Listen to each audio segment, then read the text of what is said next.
Теперь очень интересная схватка. Вячеслав Дьяконов с красного угла, Намский Луз и Дилустан Наговицын, Горный Луз. Дилустан Наговицын пока идет без поражения. У Вячеслава Дьяконова есть одно поражение от Николая Матунанова.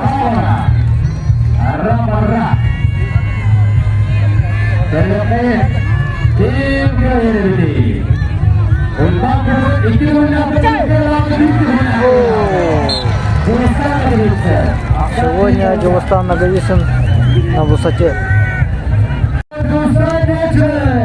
Так, вторая встреча со счетом 1-0 выигрывает Дилустан Наговицын. Со счетом 2-0 выиграл Дилустан Наговицын.